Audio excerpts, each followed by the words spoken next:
Hello and welcome to the first episode of The Format, our regular look at all things pop culture. We're dressed up particularly dapper this evening because we're looking forward to the Oscars, and that's just one of the things we're going to be covering in today's show.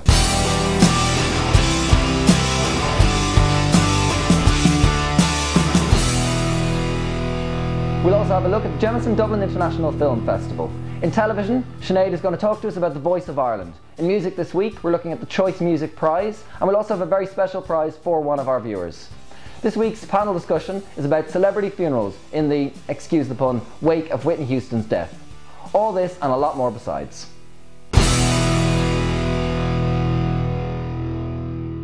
First up, I'm joined by Sue Murphy, and Sue is here to talk about movies with us. Hi Sue. Hi, how are you? Very well, thank you. Being that this is our Oscar show, what do you think of the nominees this year? Well, I suppose across the whole board, Best Actor was missing out with Michael Fassbender, which would be the big thing with me because I'm kind of on an Oscar boycott this year. I think his performance in Shame was probably the best I've seen in a long time. I don't understand why they had to leave it out. I think it was a bit controversial for the Academy to look at, so they probably did leave it out because of that.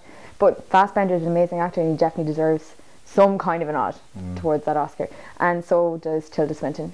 We need to talk about Kevin, one of the my favourite films from last year. Thought she was absolutely amazing. The BAFTAs got it right, the Oscars didn't. Yeah. With Senna particularly as well, which is one of the best documentaries that's ever been made, and they left it off the list as well. So the BAFTAs seem to have got it pretty much right in the button, and the Oscars are just loving the artist. It's all about the artist. Do you think it's the reason that Fassbender didn't get a nomination is just fear of the actual subject matter? I think it's that, and there's another bit as well with George Clooney. They love him. He's the classic actor. You know, he's going to get the Oscar for The Descendants. That's going to happen. Yeah, but we'll come back to that one in a minute. I'm not too impressed with The Descendants, to be perfectly honest with you. When it comes down to the actual Best Picture nominees, there's 9 movies there. Yeah. Some great, some very iffy. Do you feel there's anything missing there? Well, we were talking about Tinker Tailor Soldier Spy. I mean, I wasn't the biggest fan of that, but I kind of felt a bit weird that it was left off the nomination list. We were talking about Moneyball before we came on, and that's a crazy one to put in there. I mean, it is a great film, and it's very American in subject matter. It's baseball, statistics, Brad Pitt is in it. You know, it's got everything that an American's going to love. But at the same time, a Best Picture nomination. Brad Pitt is also in The Tree of Life. You weren't a huge fan of that? Somebody once described it to me. I have to say this because it's the best description I've heard of it, as a well-acted screensaver, and that's pretty much what the truth. Because the start and the end of it, it looks amazing, but the real subject matter is the middle bit, and it doesn't. I don't know if like it all gels together. It's like a whole load of clips for me. I mean, it looks beautiful and it's very arty. You need to see it in the cinema, but I don't know if it's, you know, it's art for the sake of being arty, and it's very Terrence Malick, and it's very, you know, but Brad Pitt, I thought he was great in it, and very frightening as the father figure. And as you talk about art, the artist, I think we're both in agreement, that's the winner, isn't it? And it's such a nice film. I think that, you know, it deserves something like that, and it's bringing back silent cinema and all that, and it's, you know, that nod to old Hollywood, and that's great because it's sweet and it's nice and the dog is in it and everyone loves it. You know, and it's nice that people are going to cinema and genuinely enjoying something like that, and not just saying they're enjoying it, they're actually enjoying it, and that's really nice to see as well. That's for me the winner this year. Yeah. Closely followed by The Help. Did you like that? Oh, are you kidding me? It was wonderful. I liked it, but I didn't think it was as amazing as everyone was saying it was. No, completely. I mean, myself and Sinead, we sat here bawling our eyes out at the end of that. Oh, really? Absolutely. It's, yeah. No. Yeah. Well, I really liked it, and I do like the book. I read the book, but I just thought it was like, oh, please give us the Oscar, like all the way through it. I thought it was good. If the artist wasn't there, for me, it has it. The Help? Absolutely. Yes, certainly. Are you serious? Oh, what would you give it to? The Descendants? I really liked The Descendants. I saw The Descendants. Somebody accused me on Twitter of liking The Descendants because I was jumping on board the bandwagon, and that's not true. I saw it at the London Film Festival. I saw it ages ago.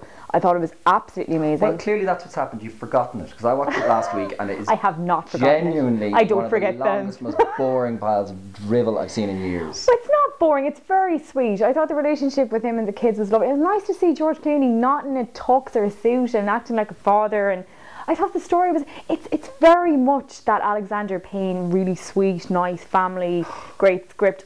Did you like Sideways? Well, I found it watchable, and that's about all I can say for it. Yeah, so you're on a... What about Schmidt? I loved about Schmidt. Of course you did. Yeah, it was. So It felt like it was a bit longer. Junkie. Yeah, I'm a pain junkie. For me, it was just completely inconsistent. I mean, Clooney from the start to the end. The start, he's just got these wonderful, you know, monologues. Yeah. And then towards the end, when he's trying to deliver them in person, it's just poor, and it didn't ring true for me. And then, I mean, the kids. You talk about him having this great relationship, this great connection with them. I didn't connect with anything in that movie. Really? I thought the daughter's friend was really good as well, the guy, and the way he revealed his story. He was crowbarred in there for humour. And that he was literally crowbarred. They needed something like that. It was a light lift. In fairness, the mother is comatose. They needed some kind of lift, okay? You're saying comas aren't funny?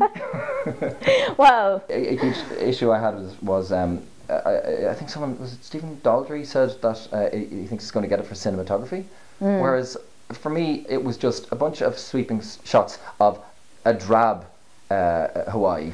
Only to deliver this one great, beautiful shot. But they wanted to do more of a realistic, because everyone thinks that it's just people drinking cocktails all day in Hawaiian shirts, and it's not. Like, they have a normal life. They'd show both sides of it, and instead there was that big sweeping shot, and it's more of it's not necessarily about Hawaii. It's about his relationship with his wife and his kids, and him trying to work. Well, then why have those silly musical motifs every 5 minutes showing a shot of Hawaii? Silly, they were nice musical motifs. The same little bit of music played time and time again. It just grated on me. We're just not going to agree on this. No, we're not. We'll move on. Okay. We're about halfway through the Jameson Dublin International Film Festival. Yes. You've been involved in the JDubs. How's it going so far? Very, very busy. There's 147 events and films this year. It's been absolutely insane. I work in the press office, so it's just been really, really crazy. I mean, Al Pacino, Michael Madsen, yeah, it's pretty cool. my friend, and who else is coming in? Mark Wahlberg. Mark. So it's fun. Ah, excellent. Well, I'm glad to hear it.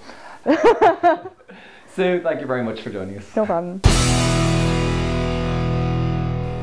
Last week saw the funeral of Whitney Houston televised, tweeted and plastered all over the newspapers. This got me thinking, I wonder how many people have Whitney Houston's back catalogue in their ears this week. I sent my team to find out. Aaron, is the popcorn ready? Hang on, don't be worried. Ready to go? Yeah, awesome, press play. Love you.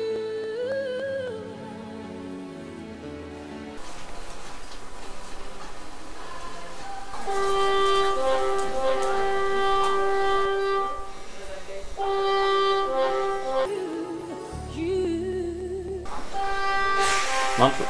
No. Here. No. You want it? You do it, bring you. Hello?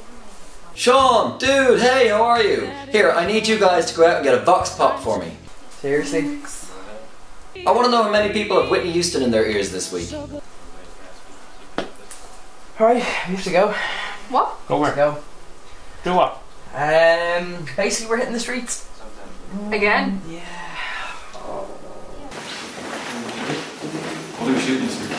Oh, something about dead celebrities.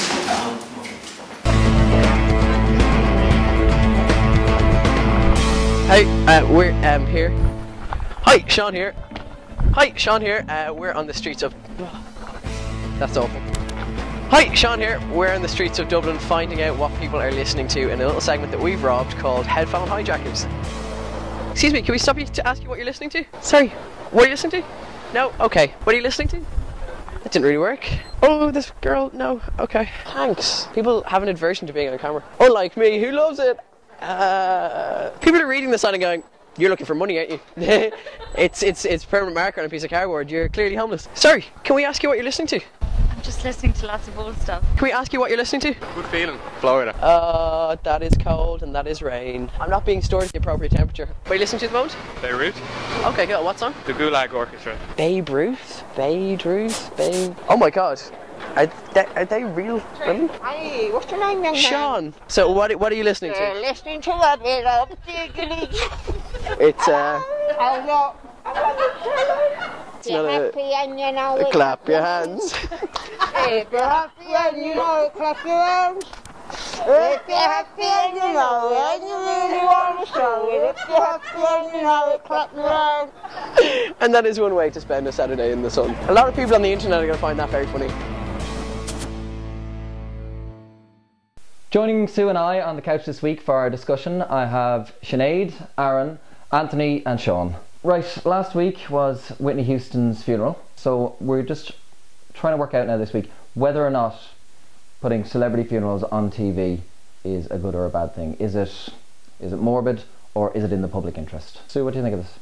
In the public interest, that sounds really weird. No, no, I think it's horrible. It should be a personal thing with a family, and then rolling film cameras in there and everything. No, it's horrible.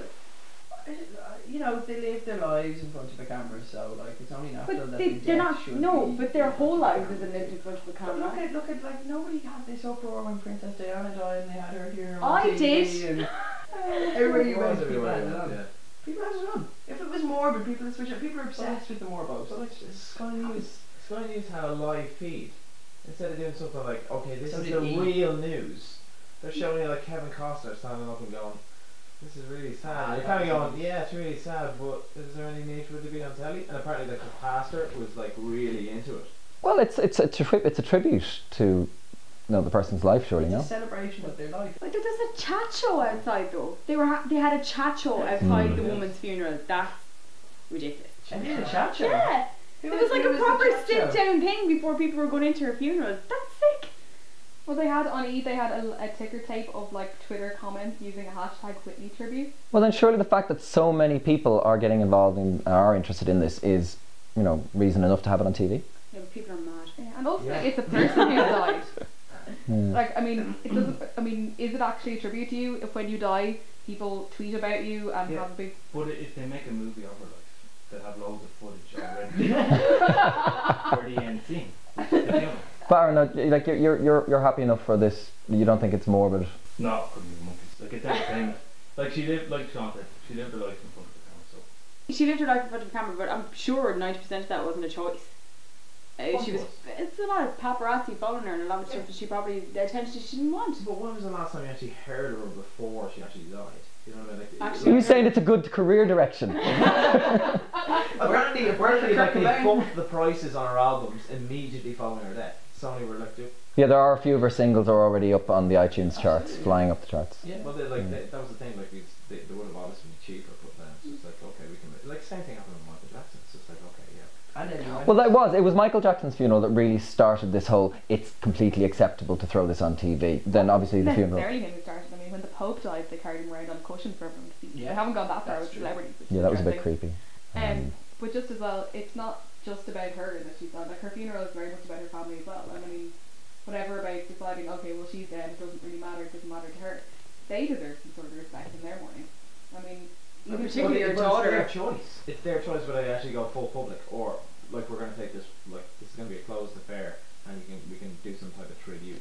Yeah, I mean, some people did it in a party way. Like with Stephen Gately's funeral, they weren't in the church. You kind of heard what was going on the tannoy. That was the People one. were outside. That was much more respectful. Yeah. Whereas this was just like an absolute show. I still think it's a really, really bad idea. But I think at least in that situation, you could see where the family were very kindly trying to take fans into consideration and saying, okay, it's not really what we want, but there is a fan base there. There are people who care and want to see it. There are some people who, for some reason, cry about people they've never met. I mean, it is becoming acceptable. I mean, should we not just But it shouldn't accept be, it ourselves? And then it's the thing about weddings and selling the cover of their weddings like to hello and all. It's just wrong. Like. You can't really sell your funeral. But when you're dead. Actually, how You does can't that in work? advance. You can do it in Yeah. advance. Yeah. I It's like, suppose. Imagine making money off your funeral before you die. I asked Twitter about this earlier on, and the consensus is it is morbid voyeurism. Plunky said, "Let the dead rest in peace, and those close to them grieve solemnly." And this is from a celebrity lover. Really? Nothing This is funny. sad, Paddy Padman says it's voyeurism, shocking intrusion into the non-celebrity lives of the dead celebrity, says Buchaldana. It seems that they're we ask on Twitter, everyone says it's morbid, but everyone did tune in, everyone did watch. No, when you say that everybody's Okay. tuned in or whatever, like a load of people tuned in, but then a load of people are just going, this is bloody weird. You see, Twitter gives a perception about these things because critical It's an mass echo talk chamber, about it, yeah. and you're more likely to talk about it if you care about it, and people who don't just don't say anything at all. But Twitter got really weird about it because people started comparing it to like, oh my god, I can't believe like several thousand people are discussing the Whitney funeral and it's trending, and no one's talking about Syria. It's just like, okay, they're not comparable things. Stop doing forced comparisons. Well, actually, when you're doing like you're giving a live feed to the funeral. Well, like, you know what I mean. Take it, like, I'm not going to say highlights, but you know what I mean. Just it's akin to that. You know what I mean. You run it in the showbiz section. You know what I mean. There's real news going on. You know what I mean. Sky News will actually do a breaking item and then any bloody thing, and then they're doing like live feed of this instead of like live feed of something important. You're arguing that they should be dealing with more important things. But to many of the viewers, this is important. Well, news has become entertainment. There is a big difference between public interest and what's interesting to the public.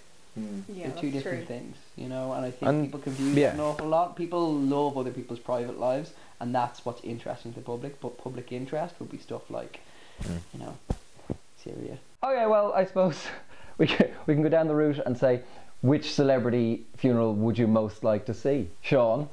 I'd quite like to see Prince's. I have a list. I have a list, yeah. For the following people die. Carry it with you at all times, yeah. So Prince, I just think Prince would bring lots of flair, and there would be music and purple velvet and feathers and guitars, and I just think it would be a huge celebration of his style, and I think he's very funky, and I think he just, I mean, his coffin would probably be his symbol, wouldn't it? Yeah, it would probably be in the shape of, I think that'd be awesome. Do you think he's written the soundtrack already too? Absolutely, absolutely. He's You'd probably have to recorded have it it. as well, you Yeah. know, just has it on standby, you know. I would imagine that, yeah, so, and yeah, no, Prince would be mine. Aaron? Hugh Hefner. Oh. Scantily clad Damn ladies surprise. everywhere. Yeah. Sure, look. Yeah, you do have a bit of a heft thing going on, right? Yeah. You dressed them ready to fly over as soon as the news breaks. I can't think of anyone better. Martin Scorsese would be a really cool funeral.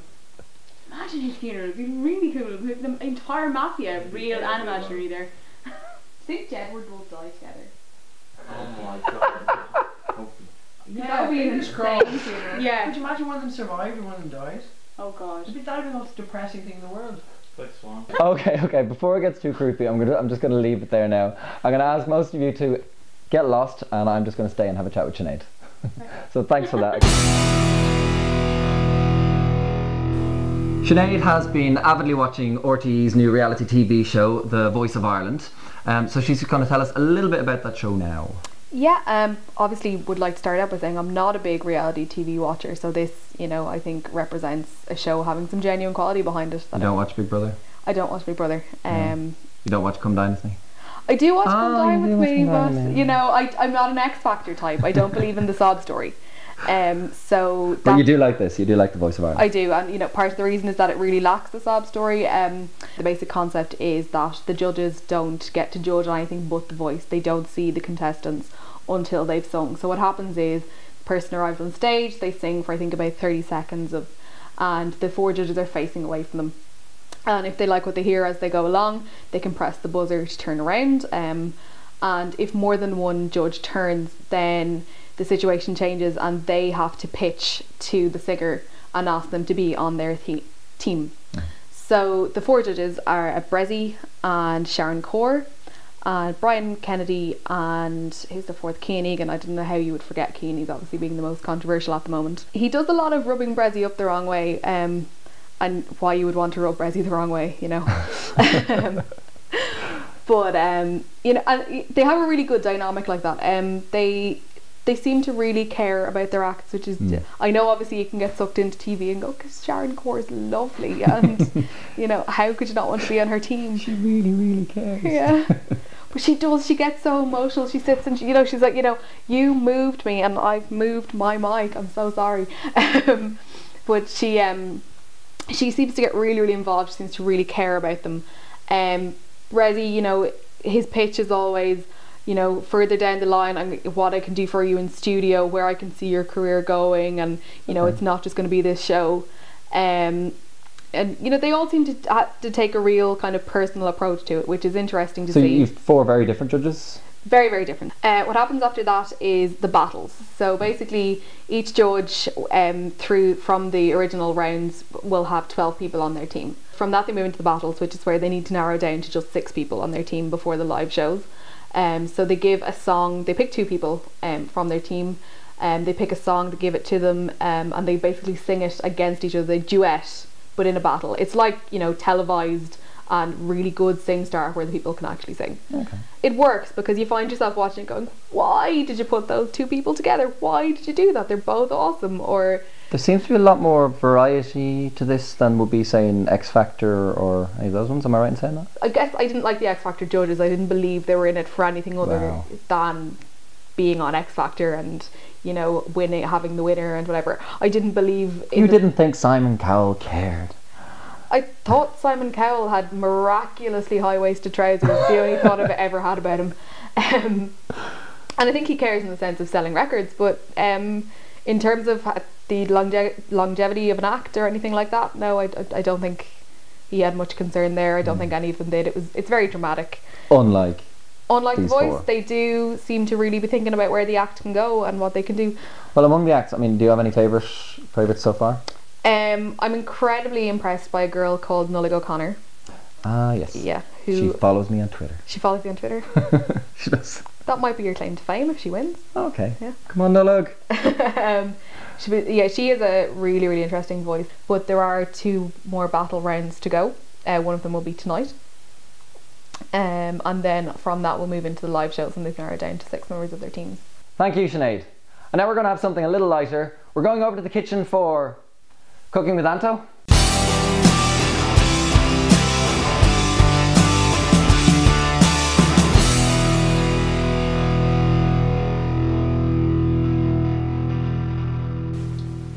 Welcome back to Cooking with Anto.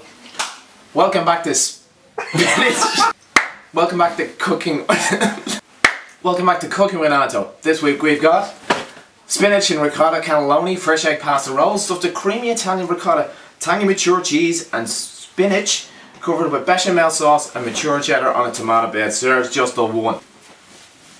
Okay, so you're gonna need a sharp fork and this. So.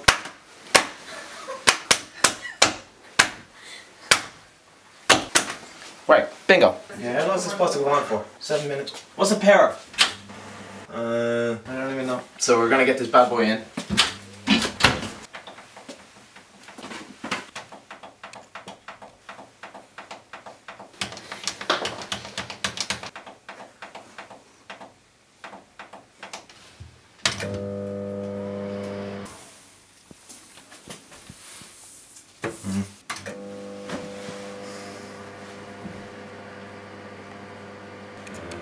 McKin. I don't know if I stabbed it right.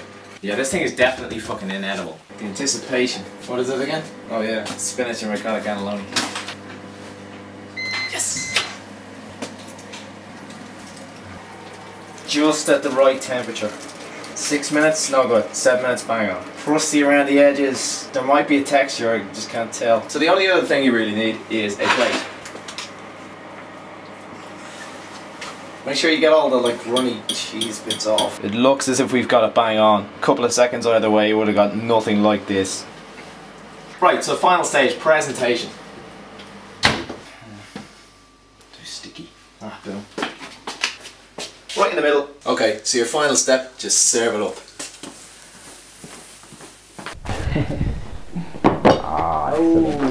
Tuck in.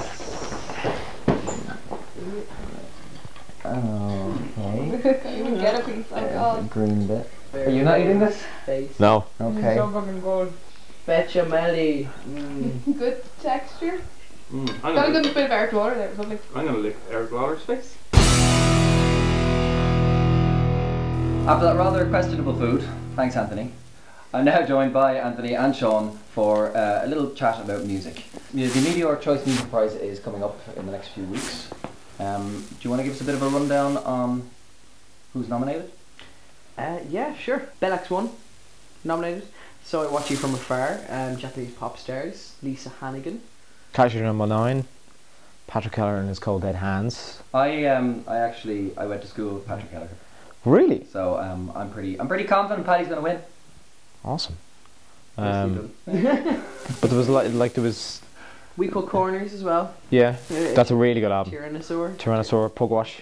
Pugwash, yeah, I got it. And Jape. Jape as well. I love Jape. Yeah, after winning in 08. So who's going to win it? Bellax won. For me, it'd be between Cashier Number 9 and We Cut Corners. Oh, but the Bellix one album is amazing. It's good, but I just haven't listened to it as much in the past couple of months. Weren't you there? Yeah, like it was there in Arthur's Day as well. It's not about a live thing. It's the best album of the year. I mean, I haven't listened to it as much over the past couple of months.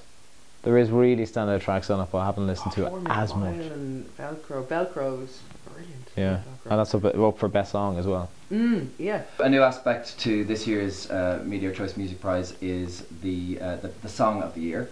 One of which I think Sean is definitely in favour of is Velcro.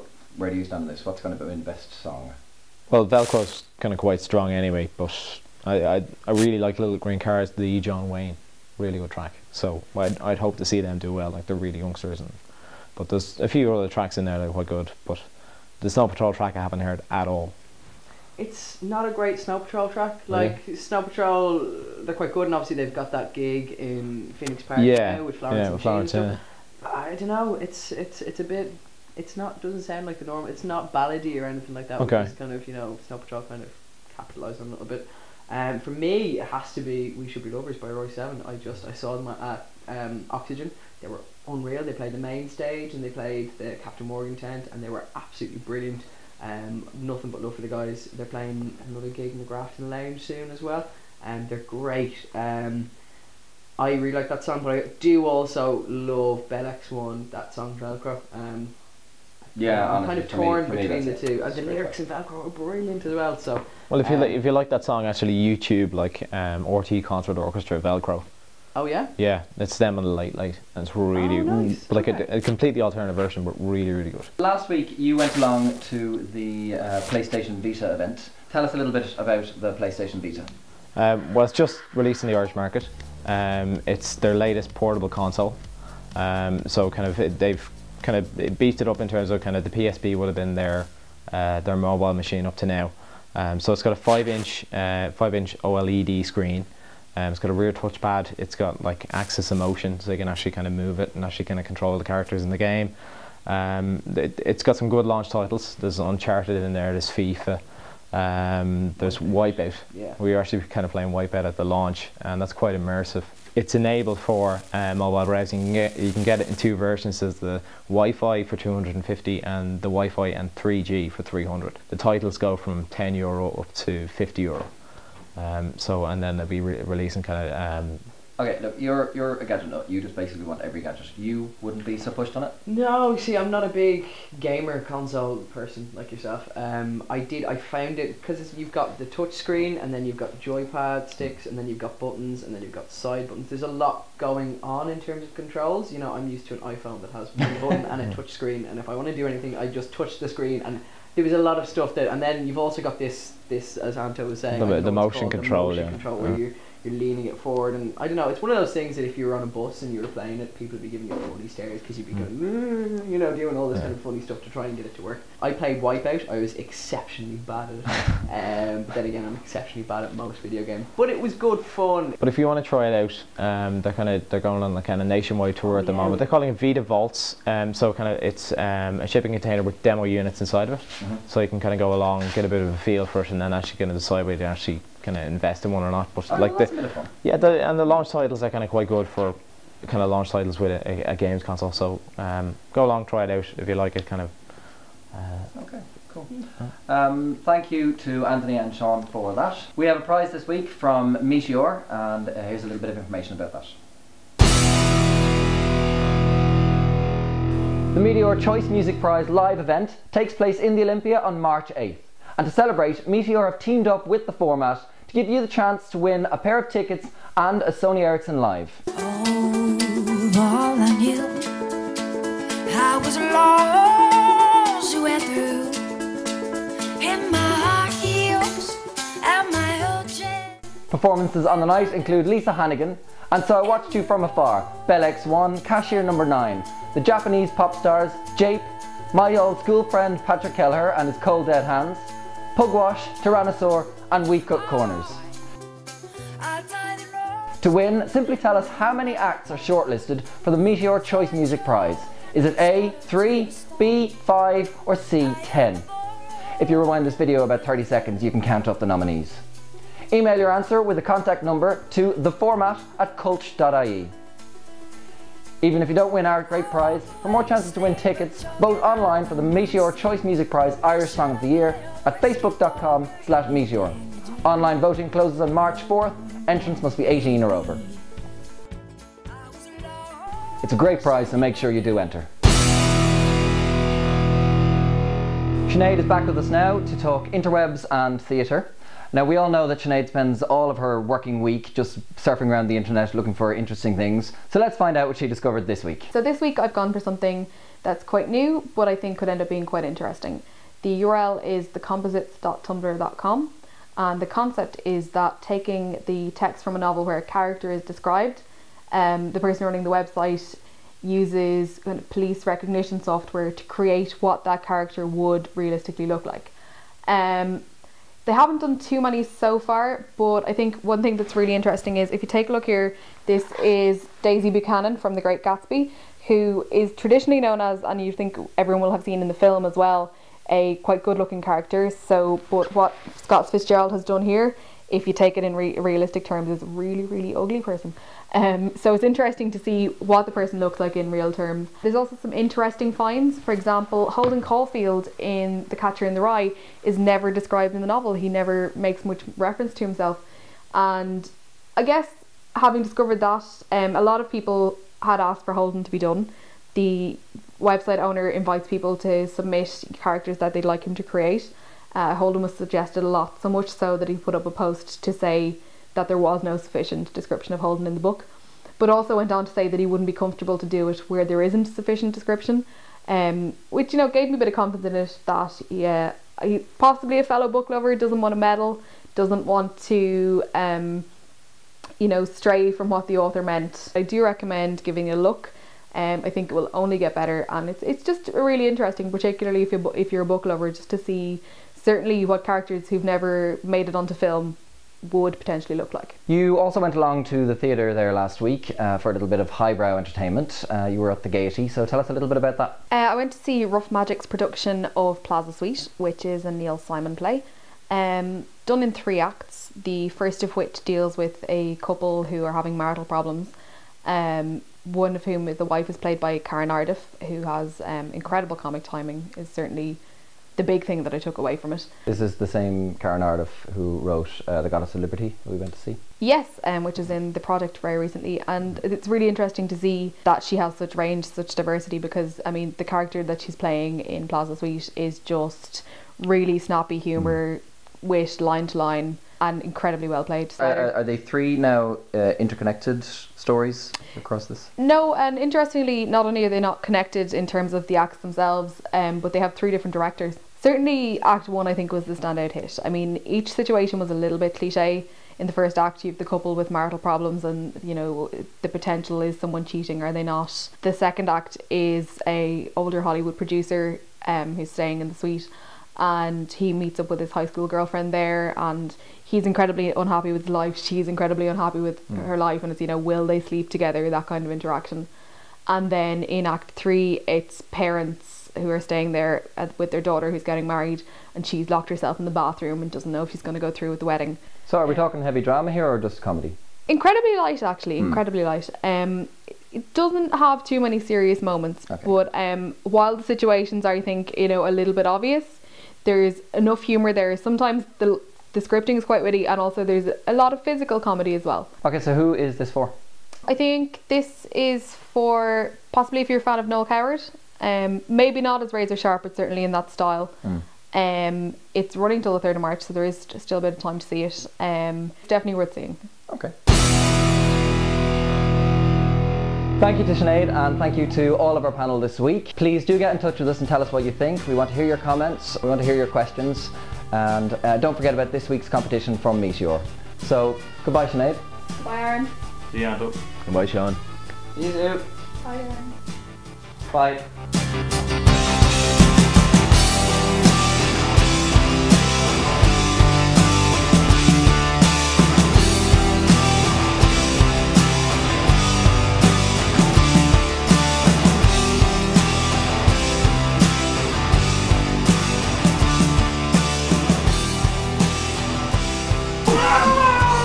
Did it.